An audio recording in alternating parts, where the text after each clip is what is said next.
We can spin it off into a romance. We're gonna start. Hello. We're gonna start. Hi. So we're gonna start the meeting by talking about projects. And how many of you either have a project or are starting or planning to start one this semester? Wait, now, hold on, wait, now by project, what do you mean by, how would you define project? Game project? A playable prototype. Anything related to it, really. Just any sort of game? Sure. Okay. Yep. I mean, okay, yeah, I might, maybe. Yeah. Are you thinking of a board game or something? Me? Yeah.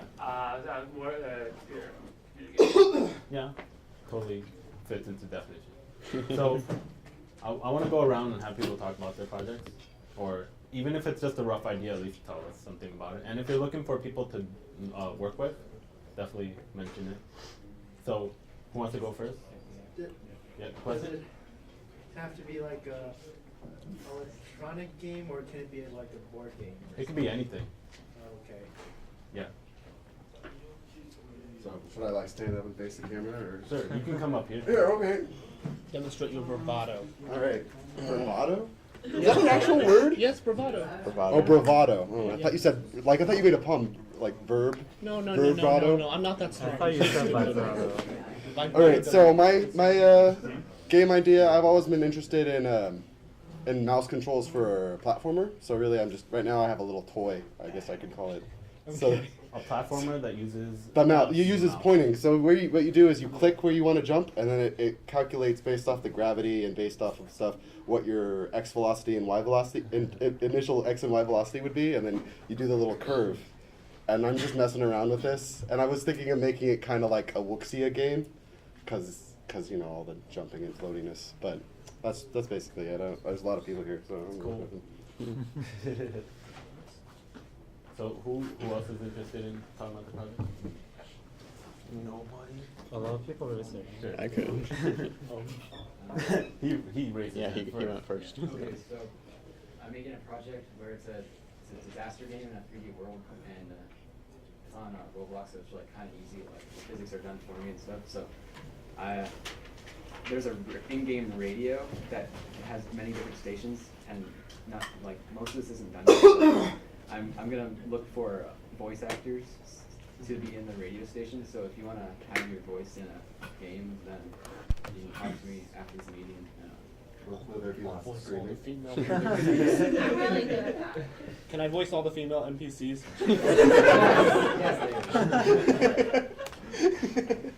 The alternative.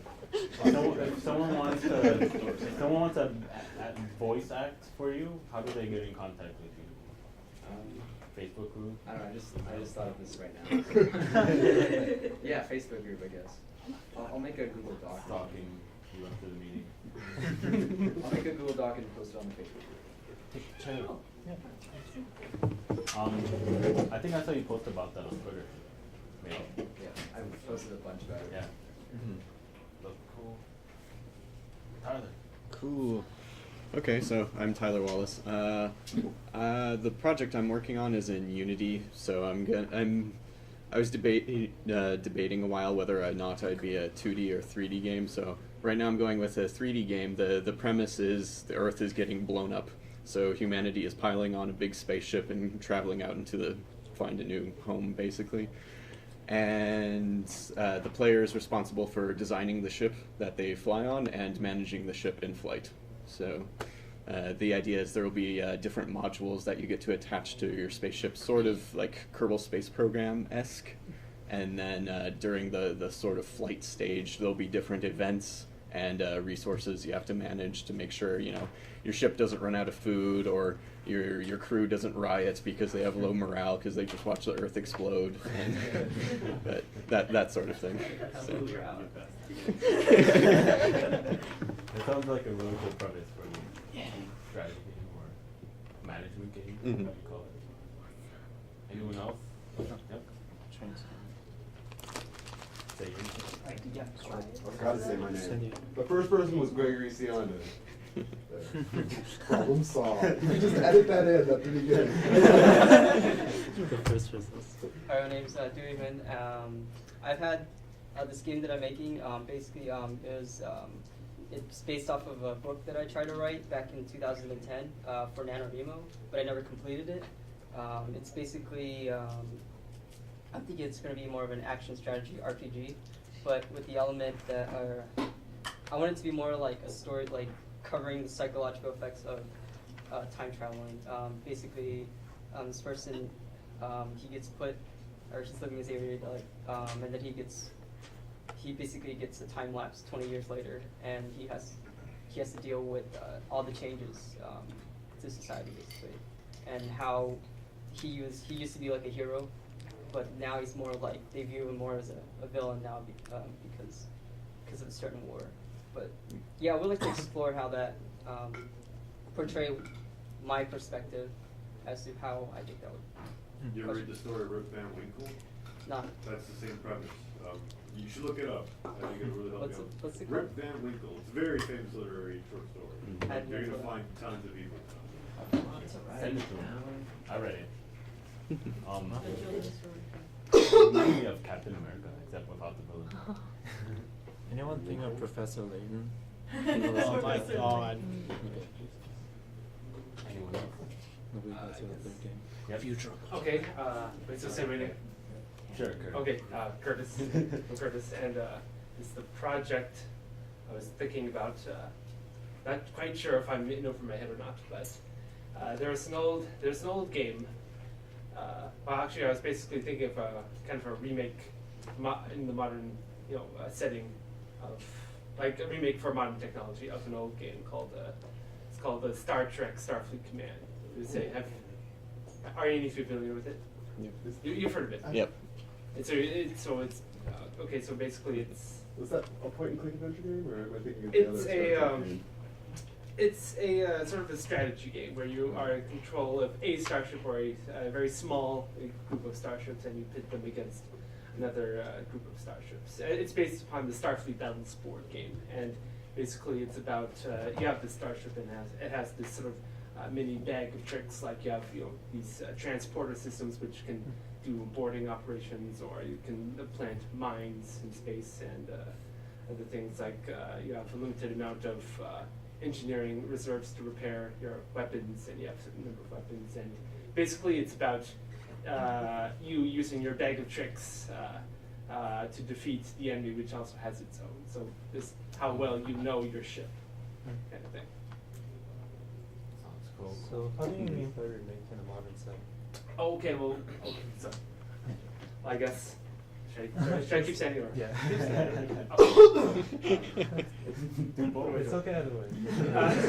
Just do it a few more times, and you'll get your daily workout. Okay. Badge earned. So I guess so. Like the old game had, I guess. I'll bet it. Like Keep going. stuff. Something like You can keep going. Okay, so I guess there's a few problems I have with the old game. Basically, because well, for one thing, I get this thing called what I call the old games fatigue, where my head sort of hurts when I have to comprehend low res polygons and graphics, and there's a deal of that in the old Starfleet Command. Like it's their graphics, they're kind of low res. The ships are kind of flat looking, and also the camera really sucks. Like you can't really look and observe the battle is kind of fixed relative to the just sort of kind of either snaps to the object which you have targeted, or just like a ridiculous top-down view, which sort of there's no proper what was it? Nothing is to scale. Okay. In the top down, so like a plant will look like the same size as a ship, which is just dumb. Okay. So So you mean like technically modern instead of like, I was thinking maybe you were meaning like in the modern era. you know? Oh. I mean like no not like Remastering it essentially. like technically modern. It's sort of like Yeah. remastering. Yeah. There probably I might throw in a few more mechanics, like a bit more like customization options. Over at 1080p, 60 frames. But yeah, like technologically modern, like Yeah. not like modernized Setting, not the setting. not modern setting or modern ways of thinking about like action stuff. Yeah. How old is the original game? Like it came came out in, well, there's More than multiple. 10 years. There's the original Starfleet. They came around the turn of the century, 1999? like 99-ish. Yes. Yeah, those like And then there's 15 years on. there's like the first game, Starfleet Command, and there's the second game, Empires at War, and then the third game, Giant Pirates, and each one built off of the next. They're all sort of it's called the Star Trek game, but it's sort of in a different alternate universe. There are different races. And, there was a third game, which was actually Starfleet Command 3, which, well, actually a fourth game. But it's set in the actual Star Trek universe in the TNG Deep Space Nine timeline. But apparently that was not so good. So. Cool. Anyone else before I present mine? No. Okay. So I'm making a remake. I'm also making a remake of a game, except this one's for the software engineering class. So if you look it up in the dictionary, it says it's pronounced Eon, but we saw that when we picked the name, and we're like, no, it's Aeon. Oh no. Okay, cool. So I don't know how many of you have seen this before. This is interbuild.org. This is a web community that I've been running for a few years now. And this game here got really popular. Not Minecraft. This game here was really popular Minecraft in the is community. totally an obscure genre. And we want to make a remake of this game because it's called Hannah in the Pirate Caves, and it was made by Neopets.com. And we want to, it has a really cool, I'll just play it. Oh. I hate traffic. So the thing about this game is that it has a level editor, and this site is about games that have level editors or user created content, basically. Crash. I remember it used to crash. Go. Shockwave. Oh yeah. Yes, it does. Brings back I will go memories. there. So the idea to remake this game has been around since the very early days of the community. I'll just play the Cave of the Week. But you can see it's very tile based. Like everything, it can be easily broken up into a tile, except for the character, which is like 1.5 tiles tall. But that's why making levels for it is pretty simple. You just have a grid and you place tiles, and it's very easy to make really fleshed out feeling levels. Oh, I died. So, and the premise of the game is that you have to collect all the treasure chests without dying, and then you need to get to the end of the world. Oh, shoot the arrow. And there are like secret areas in the terrain that I can walk through. No. Speed runs. Oh, I'll do it. Wait, how did you die? Next 15 minutes. Just Okay, so we want to. Oh, look at that. Oh, I missed it. Oh, I'm missing everything. Okay. Oh, I'm disappointed. So the remake project, we called it Aeon, and I basically started it when I was like, learning how to program before I even entered college, and I learned how to program by working on this. But the version that I made was not very good. From both a front end and back end perspective, like the game itself is weird. The menus are weird. If you read the code, it's weird. So it's just weird. Yeah. So these sprites were drawn by the community. There's no crawl, so you squish. Now you're one. You didn't show them her crawling in the other game. No, I didn't. But you can crawl in the other game, and it's a pretty important mechanic. Oh, what was that? That's a high jump. Anyway, I revived this project for the software engineering class, and we have a team of 6 programmers working on it now. And what I really would like to find is someone who can do the artwork for it, because these were done by the community, but I don't think the user who made these is still around.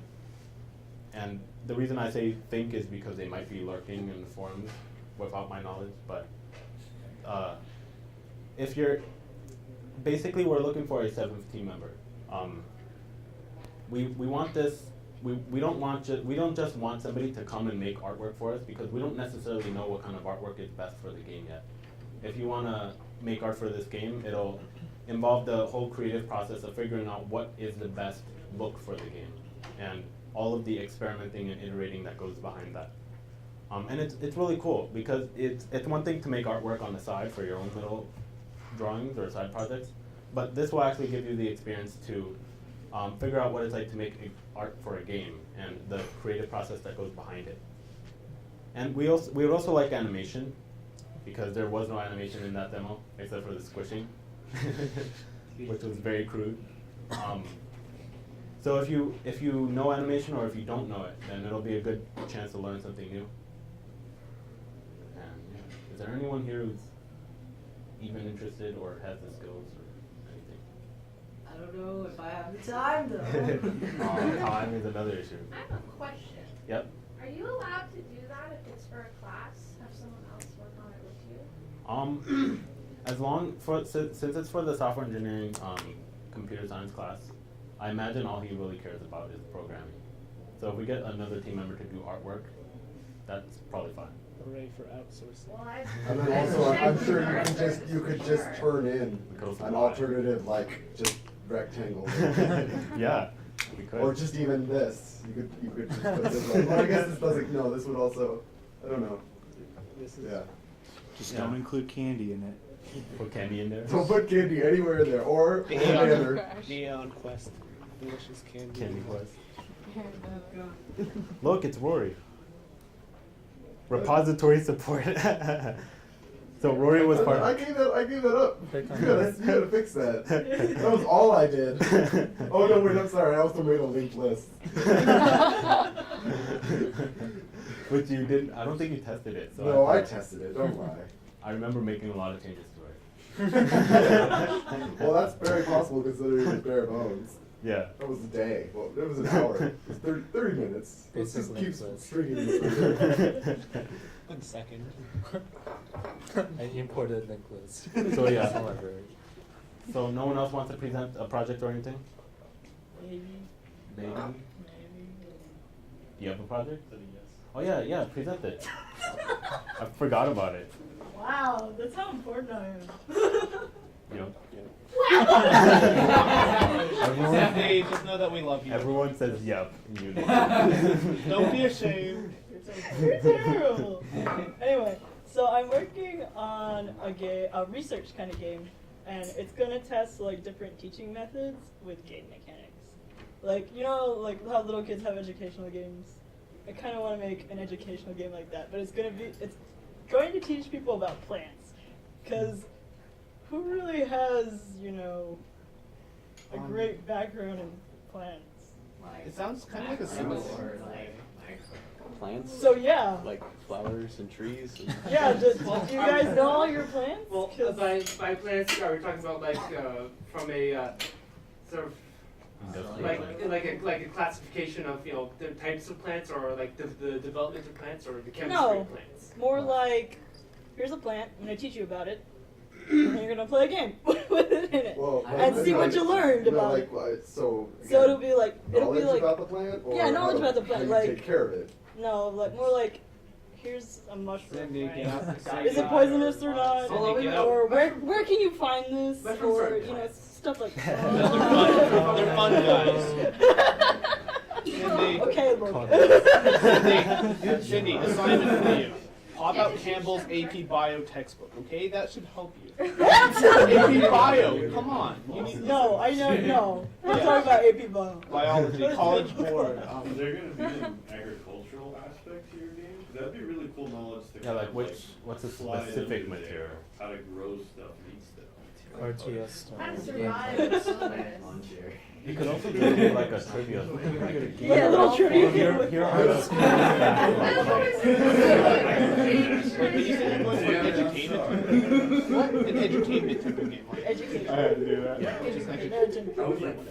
But Education Harvest Moon. you know, Harvest Moon taught me a lot. Yeah, Like it's apples like- are ripe in the fall. What about the dating scene? It's like Harvest Moon, except with only scientific names of the plants. Taught you how to plant crops and get married. But, yeah. So will it be the evening or going to be in a flower? Hope you're ready. Yeah, I hope you're ready, Dylan. Some of this other stuff that I was doing. Olivia? I'm gonna claim your Candy seat. farm bills. Because the cord hasn't reached. Oh, that's right. Will be. People would play. It's on the side. Just push the Plus, table. I need a seat Yeah, too. push the too. Excuse me. Olivia? Yeah. So it wasn't clear who, if anyone, was really looking for help aside from art and voice acting. Sorry. What? I would find out. Okay. Yeah, who else Yeah, is so looking for just- help? It wasn't clear who, if anyone, other than voice acting and art, was looking for help. Yeah. Could we just sort of We recap should that have a real quick? Google Doc. with So- all Yeah, of or can we set our- up some? So, Yeah, Let's I do mean, it. if you're still looking for help and you didn't get much, you can just post it to the group. Or the mailing list. Yeah. Or both. Oh yeah, Dylan, take this. Thank you, Yolo. That's my line. All right. Who likes artificial intelligence? I like Who natural likes intelligence. coughing? Because there's going to be a lot of that. A You mean lot. the re-evolution of breathing? Yes. Get out. I know. Sure. Let's see if that works. Why is this just like? Let's make this so inconvenient for you. That it is backwards. Who is this? Who is this? Looks like Dylan. That's kind of why I left it. Because it.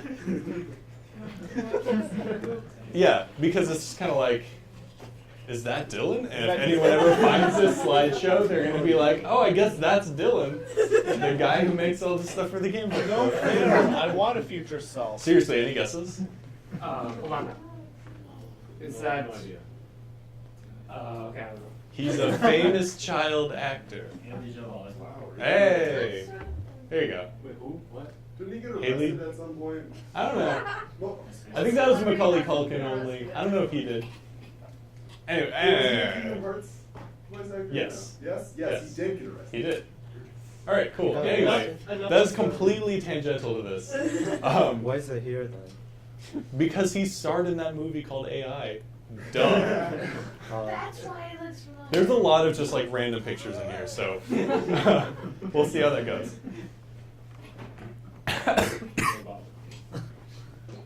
Coughing. Yeah, so what do I mean by AI?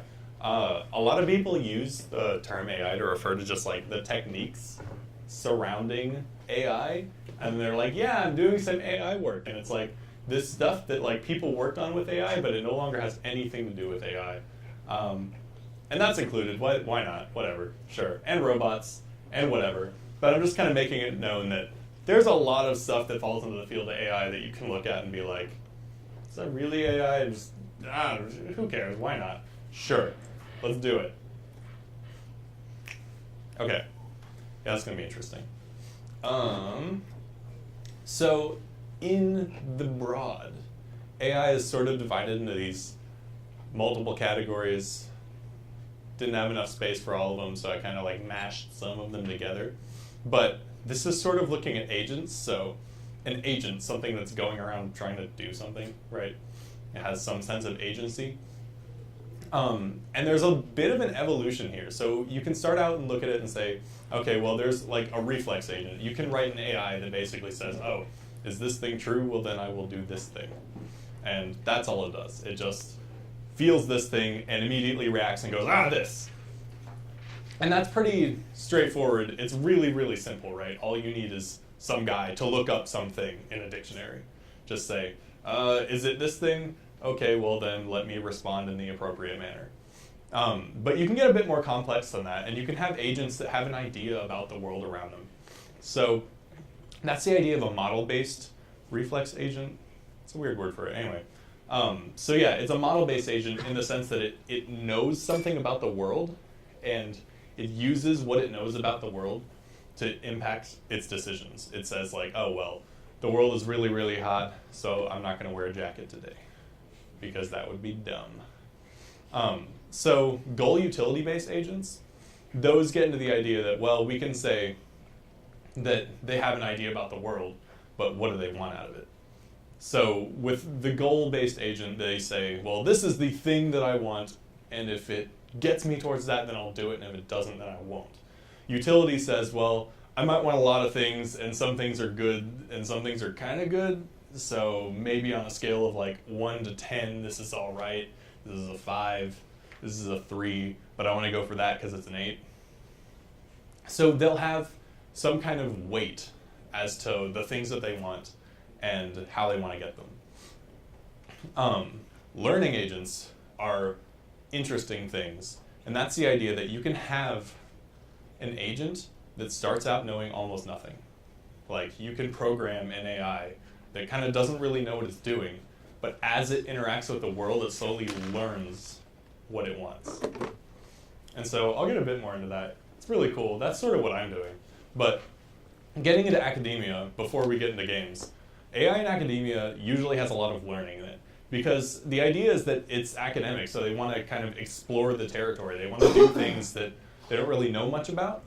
And with a lot of those other agents, like dictionary lookup agents, what are we going to learn about that, right?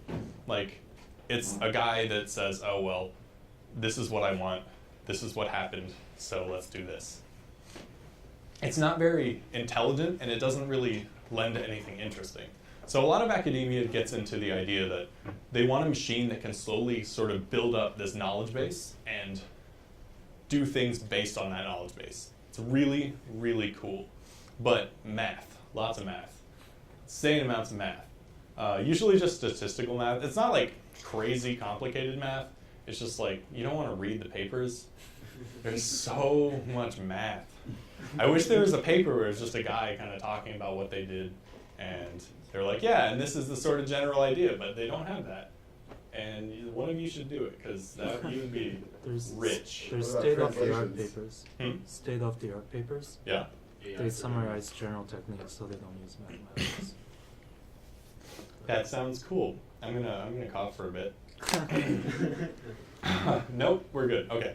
So yeah, getting into that statistical probability. So they use the idea that I guess some things are more likely than others, and I mean you can sort of see that from the learning perspective, right? Because they're going to have this information that's being fed to them, and they're going to say, oh well, from my knowledge of the world, these things have happened. Is it very likely that this thing is going to happen based on what I've experienced? So it uses a lot of that.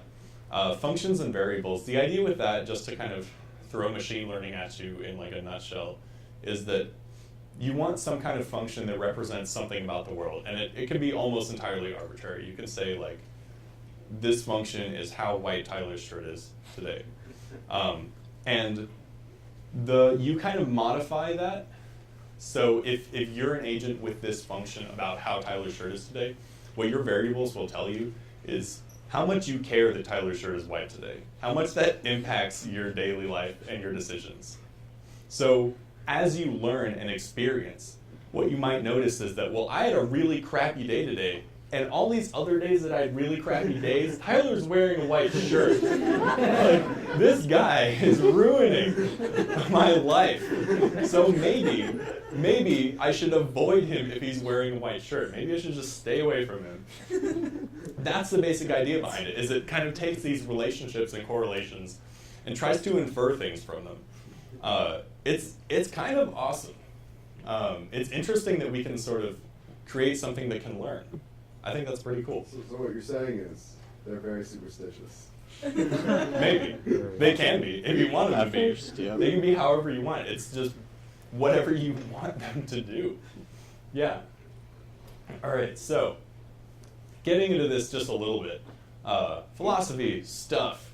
So materialism, physicalism, whatever you want to call it, that's the idea that the world is composed entirely of physical things. And that, so dualism says, oh, well, there's two kinds of things. There's this mysterious mind, soul, whatever you want to call it, that sort of is not in this realm, that's impacting us in some way. And physicalism says, no, it's pretty much all based on physical reactions in this universe, doing whatever. So that's a bit of philosophy behind this. Material Girl. I'll just kind of like give the motivations for these random pictures as I'm going through the slides. So what do you think that means about what we're doing with AI right now? both ways are interesting ways to look at the problem. Well, so, like, dualism is an interesting way to look at AI. Well, there was on Kama Sutra, there was Yeah. actually an interesting article about more like, instead of the person analyzing the things it sees and deciding things off that, the things it sees instead tells that person. Yeah. But it's more, not really dualism. Yeah. So actually, I do have something about that later. That's called like terrain or like smart terrain or something like that. That's pretty cool. It's like really popularized in The Sims or whatever. Yeah. Well, as humans, we like interact with the physical world, but the physical stimuli we get from the world, like, you know, we also process it in our imaginations, and like we can, like the whole thing about, you know, the white shirt, like, I think there is something to that invisible world. I don't know how we can apply it yet to machines and artificial intelligence, but they clearly don't have that, that invisible world where we can decide, well, Tyler Shirt really isn't going to ruin my day. I think to some degree you could like tell a machine that. You could convince a machine that his shirt's not going to ruin your day. That depending on how you make it. I mean, it was a kind of silly example. What I sort of wanted to hint at with this is that, well, if we think of the world like this series of physical reactions that's happening, then what we're doing with AI, we're not just creating like things that are doing stuff. We're kind of creating thinking things. Like if there's nothing more to us than physical reactions, then what are we doing with AI, right? So like if we can make us do something and we're just physical, why can't we make a computer do that exact same thing? And that's assuming we're just physical, blah, blah, blah. But it's something to think about with it. And it's kind of a really strong implication of what AI is doing. Wow. Like, this is one of my favorite pictures, by the way. I love this picture. This is a beautiful picture. Symbiosis at its finest. Symbiosis at its finest. Yeah. So what is this like referencing? Anyone? God. Yeah. That one painting. That's what it's called. Yes. That one painting on the ceiling of the Sistine Chapel. Yes. Yeah. And so, I mean, obviously, this is like, well, maybe we are really doing something more with AI than sort of meets the eye at first. We're sort of delving into this terrain where we're kind of creating things that are actually thinking. I mean, it's possible at least. So, cool. AI in games. That's Dark Souls. And that's Dark Souls. AI is all over the place in games. All over the place. Training sets. So the idea of a training set is this is the information you give a machine that learns. And that doesn't really make as much sense when you're making AI for games. Around with the camera. Huh? It's his own fault for not Yeah. looking around with the camera. Right. At this point in the game. They should have known. You could blame the camera AI though for not giving you a good Yeah. perspective. That's another alternative. It depends. Right. So you can't really learn very well because you have to have somebody that's really good at the game and say like, this is what should have happened. Machine, learn off of this information. So you're going to have somebody that's playing a lot of this game and being like, well, these are situations and this is like what's good for you. But it does make a bit more sense. I'm not saying this is like completely out there, but it's not something that's really practiced right now. Also, Kovarov's ant game. I don't know why I put that in there. Something about machine learning.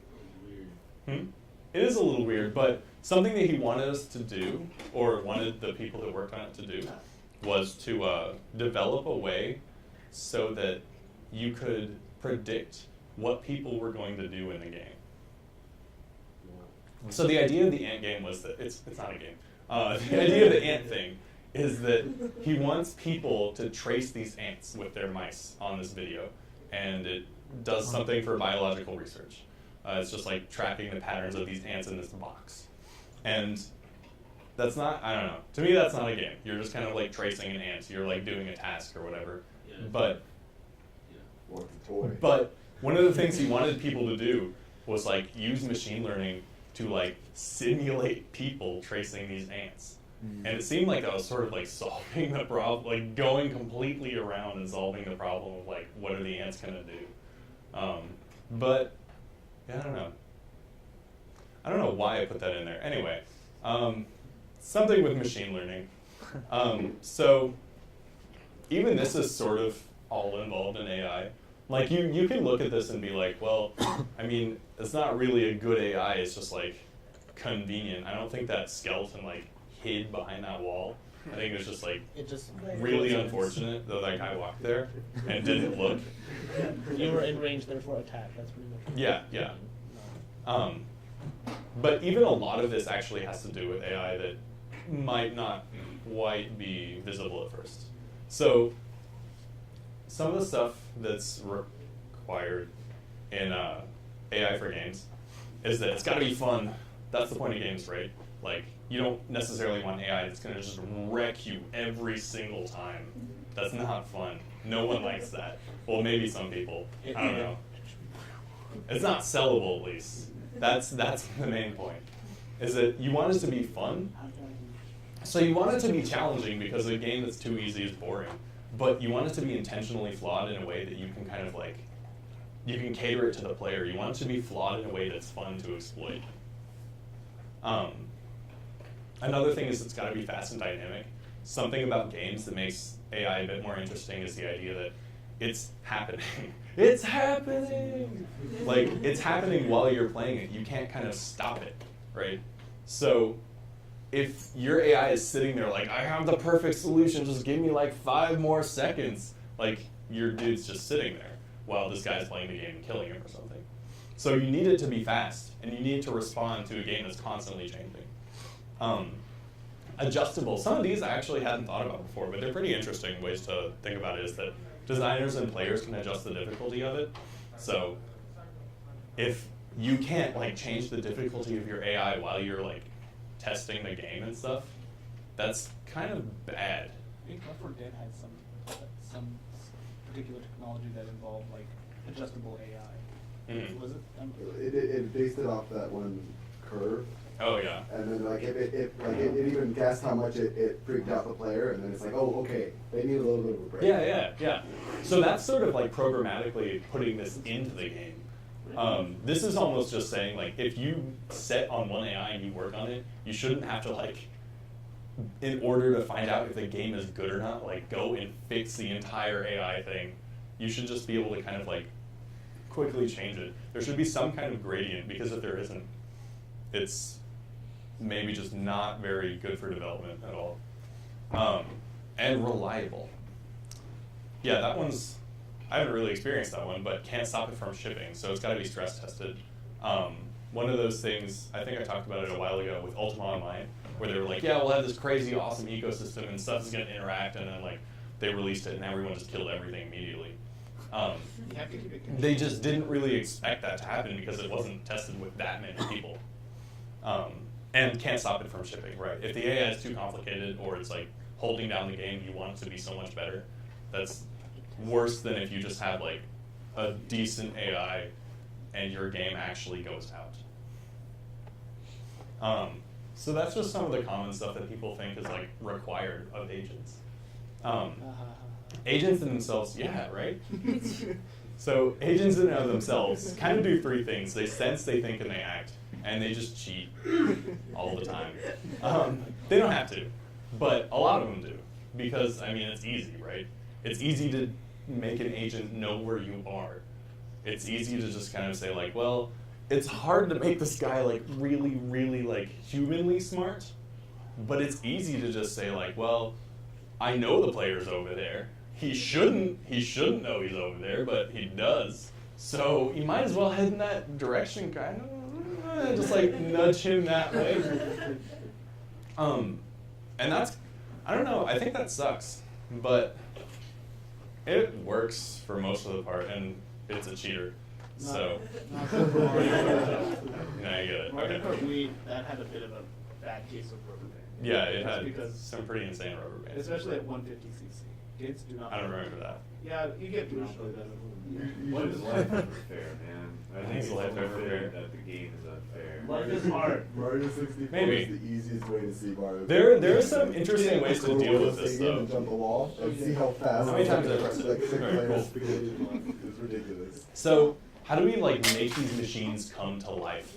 One of the ways is building like a finite state machine. And I won't get into the whatever theory behind this just because it doesn't matter. But the idea is that you have some kind of machine with a finite number of states. The US. Yes. And so it's supposed to store information in these states. Video game AI does it a little differently, but the idea is that the states store some information about the world, and whatever state you're in, that basically tells you what you know about the world, kind of. And so they have these states that you can be in, and then ways to go from one state to another. And those transitions happen based on the input you receive from the world. So if you have an attack and a sleep state, if you see an enemy player, that's going to be input that should transition you from sleep to attack. A lot of game AI sort of incorporates randomness, where I'd say most finite state machines otherwise don't necessarily. It's just kind of interesting that we use randomness that much. And extra info. Don't know what that meant. Whatever. It was like 2 in the morning when I wrote that. The photo? It's a finite state yeah, machine. it's an A FSM. flying It's a spaghetti flying monster. spaghetti monster. Wow. Yes. Sorry, I should have explained that one. Also, it was another Sistine Chapel thing, so I had to throw it in there. Why does he have to touch his noodle? Okay. Let's go, Dave. Hey, you started it. So here's an example of a finite state machine. That was a little foggy. So here's a state attacking, right? And here's a transition. Victim is dead. So if you're fighting somebody, or if your AI is fighting somebody and the victim dies, well then you'll want this transition to go to sleeping, which is a little weird, but I guess that's cool if you just want to like just brutally murder a guy and just like fall onto him, cuddle. Yeah. But does this sort of make sense to you guys? Like that's sort of the state of a lot of AI in games right now. Yeah, that's the state. Where are the dead states? Nowhere, because this is not a proper Dave. I'll shut up. Yeah. So you'll have these states that represent the world, and you move based on input. So fun examples of AI. Some of this stuff is really cool. I actually took out a lot of the boring crap. A star, whatever, who cares? Well, I mean, so Pac-Man better be in here. Pac-Man? The interesting, the 4 different AI patterns that how they made it really good. I haven't. No, you can talk about it, but I don't know enough about it. okay, well maybe next time I'll read up on it. Yeah, that'd be I'll cool. just do a random thing. Yeah. So actually, okay. So A star is a pathfinding thing. That's down there. Yeah, I'll get to it. So with behaviors, sometimes there are hierarchies with behaviors. So some AI like actually gets to the point where you'll have maybe in an RTS or something. Yes, real-time strategy. So like Age of Empires, whatever. You'll have different levels of commands or behavior. So on one level, it might be the overall level. You might have your enemy saying like, oh, well, like my order is to destroy this guy's castle. And then you'll have another level where for this individual horde of like units, their behavior, they've been commanded to go do something like, I don't know, destroy this bridge such that these other guys can get to the castle. And I guess on the individual unit level, there might be one guy that's like, oh, I'm going to kill these guys so these guys can destroy the bridge so that they can get to the castle. So there's sort of these hierarchies of behavior that are ingrained into like each individual little agent, dude. That's sort of an interesting one. Emergent behavior is really cool. It's the idea that sometimes you can just code stuff into the game and then things start happening, just like smart things start happening that you didn't intend on happening, but they totally make sense. So, yeah, I think flocking was supposed to be an example of this. Trying to think of another example of emergent behavior. I think one of them was like avoiding walls. Like sometimes you'll just ingrain rules into your game, and your agents will just start like combining the rules in ways you didn't expect, And so a lot of their strategies will just be like, get away from the walls because those guys just come around the wall corners and we're all just dead after that. And so they'll just sort of combine this knowledge that they have and form these like super rules almost. It's really cool. And flocking is this one sort of emergent behavior where you can combine these 3 rules and it actually helps your units, like again in an RTS, if you have a group of like dudes walking around, to like stay together while they're walking, right? So if you have separation, so each guy while they're walking, they make sure they stay a certain distance from everyone else in the group or all of their neighbors, and then they make sure that they head in the same direction as like the average of all of their neighbors. And then with cohesion, you make sure that, actually I don't even remember what that one was. But the idea is that you sort of combine these 3 principles of how these guys should walk, and then you just like highlight a group of dudes, tell them to go like across the map, and they just sort of walk together. I thought it was awesome that it just sort of happens. Pathfinding with A-Star, the idea is that you can kind of exploit knowledge about the world. This is a sort of an example of cheating. You can exploit knowledge about the world to make it faster to compute of shortest path. So you can say like, oh, well, normally with shortest path, what you would do is you would say, okay, well, I'm here, and, well, I don't really know where to go, but I'm going to check here and here and here and here and see if that works. And then if that's not what you're looking for, then he'll say, okay, well, I'm going to check like a little bit further out, so let's just check all these places now. And so with A-Star, what it sort of says is, well, I know my goal is like right here, so I'm going to check this stuff first and see if that works, because that sounds way faster. And maybe if there's a wall here, he'll kind of go, oh, well, maybe that doesn't work. I'm going to explore a little more. Found it now. That's the idea behind A-Star. It's neat, but it's not crazy interesting. Isn't that kind of what humans do also? Yeah. So it's not really cheating. Well, it's sort of cheating Well, in the you're sense not that supposed to maybe be- an AI like might not know where the enemy is. Well, I don't like, know. if there are like several walls in the way, you can't plan your path through the maze unless you explore it first. Yeah. But when you give the AI all of the information about the maze, then that's cheating. Right. Yeah. Influence mapping. So that's oh, this one's actually kind of cool. So if you divide the world of your game up into this sort of grid, and you map the influence of any given like unit or something onto the grid, you'll create this map of basically that unit's influence on your world. And you can use that map to say, like, if this guy wants to get to their base, he'll be like, oh, well, let me check the influence map and see where the enemy influence is the least, so I can kind of cut through their defenses and get to the other side. That was kind of neat. Obstacle avoidance, I think that uses the same sort of idea. Actually, A-Star does that too. It's a way to avoid obstacles. Yeah, I don't know. Jump mapping? Jump mapping? I think I heard of jump mapping. It's where it finds walls. It tries to find the walls between you and where you're looking, Mhm. and then marks the endpoints, and then tries to make it the path. And apparently, it can be incredibly fast in many circumstances. Cool. Yeah, there's just like tons of crazy, crazy stuff that if you think of a better way to do something, you can just do it, and that's AI. Yeah, sweet. The future. So, yep, go away. Bayes nets. I talked about this a little bit with machine learning, but that's the idea that there can be this sort of architecture for inference. So, what's really cool about this is that you can develop an AI, potentially, that knows what it should believe. You sort of see the implication of that?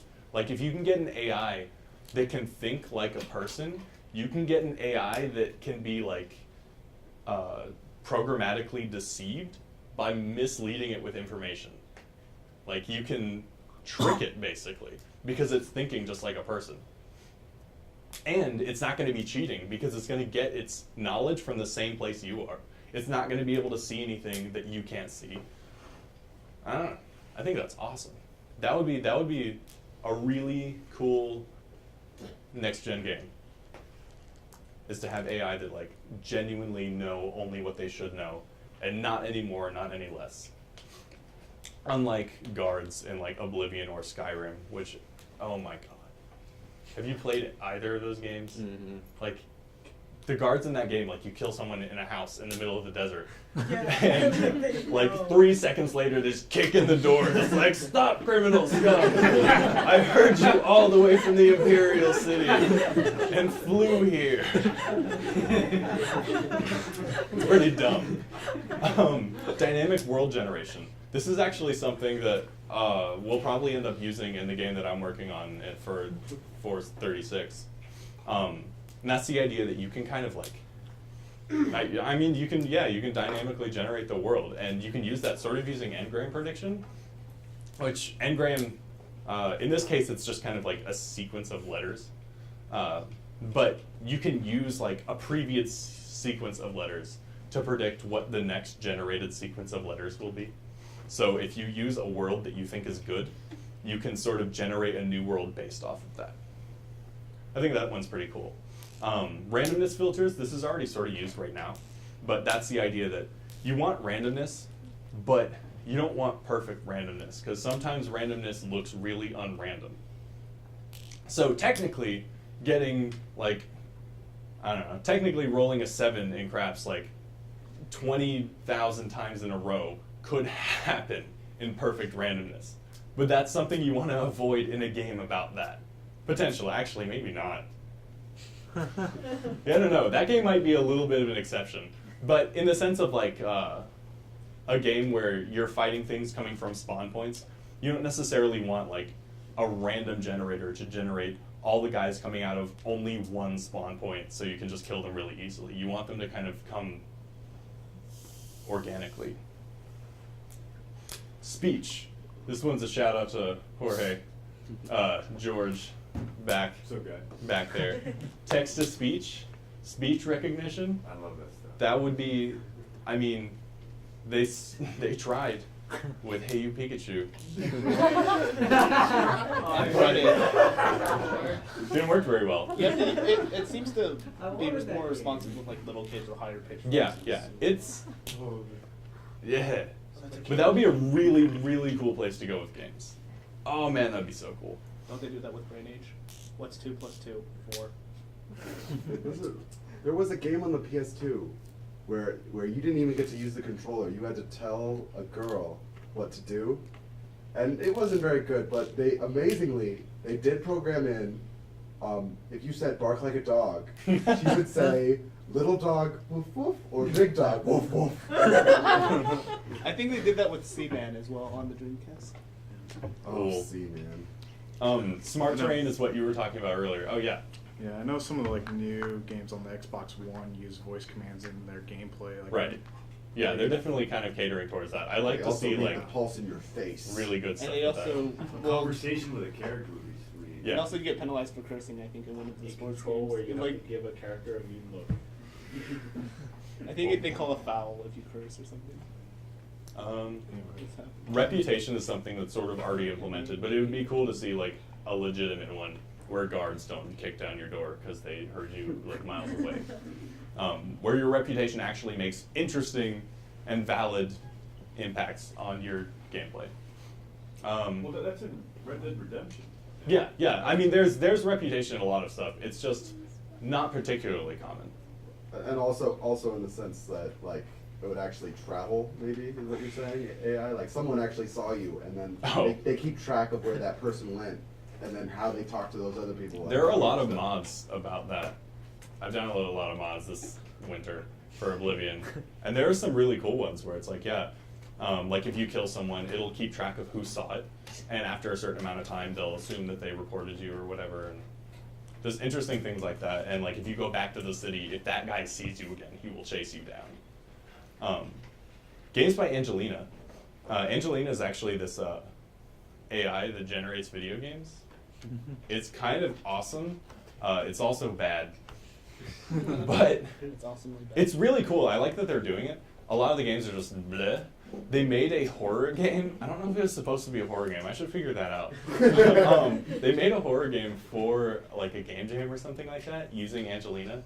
And holy crap, that game's really creepy. It's really creepy. And something I want to note about it, I don't know. Yeah, I won't bother showing it. But the horror game is just like these weird like boat sounds in the background, just this ominous like and you're walking around this empty place. Is it 3D? Or It's 3D. And there are these enormous statues of just this guy just there, just randomly in this maze. And there are boats floating around that you have to collect. And that guy, there's like little statues of him just tumbling like through the air, like really slowly. It's extremely surreal. Yeah, it's very creepy. And I think something great about that is that like, actually, did I? That No, sounds, no. That sounds kind of similar to LSD on the PlayStation. Oh yeah, maybe. I'm sorry to interrupt, but like this reminds me of, do you have anything about the doctor who made an AI that plays NES games based off faces in Oh, memory? no. Oh, it's really cool. It goes through a whole bunch of different games, and it's amazing what it can do. Mhm. Like for Mario, it's like, oh, you want this counter to go up, and that counter just means how right you are, how far to the right, and it actually like ends up doing exploits on accident. Like it'll do the wall jump in Super Mario Brothers. That's really and in cool. Metroid it does something, but Metroid doesn't get very far because it's like, I don't know. Oh, something I think is really cool about this is that I talk about the Uncanny Valley quite a bit, but with the Uncanny Valley, the sort of idea is that there are certain things that make us uncomfortable, and that it's like this small valley between like what's a robot and what's a person. Like if you get a person, it looks fine, but if you get something that's like slightly under a person, you get a robot that looks really close to a person, but not quite, like something is off. That robot is really creepy. It's like an animated corpse. That's Yeah, like that's how it goes. And I think what's cool about Angelina is that she can sort of generate that just by being completely ignorant of what we find creepy or normal. Like she's capable of doing this kind of stuff by just not knowing better. I think that's really fun. Let's just hope she's not a terrorist. Totally link to that horror game. Yeah, I can. I can show you the video. It's probably more worth it. Computational creativity. Yeah, that's just a quote by someone. Guess what that picture's from? Adobe? Maybe. That one site that the camera posted? That guy. Yeah, it was just like computational creativity. That picture sounds like that. I should go find that guy's post and use that picture. Yeah, that guy who just like keeps posting that website on the wall. Anyway, but yeah. So even beyond just making the game itself, there's something about computational creativity that's like you can generate the art, you can generate everything for the game, right? So AI is kind of involved in almost all of it. Yeah, I mean this is pretty much it. So does it feel real? So that's black and white. And there was some crazy AI going on in black and white. They used like awesome decision trees. But it was in 2001. And I don't think I could ever relate to that kind of character. Like, it just is disgustingly ugly. Just keep punching it. Yeah. No, like, it's not something that I would feel is real. Whereas with Elizabeth, you kind of like, all of the arts come together and make her feel like a person. Even though her crazy, like, thinking might not be incredible, the animation is so smooth and so genuine that she feels almost more like a person than something with a more complicated thought system. Yeah. And you want to diss Molyneux. And then, yeah, animations are hard. This was going to be the last slide.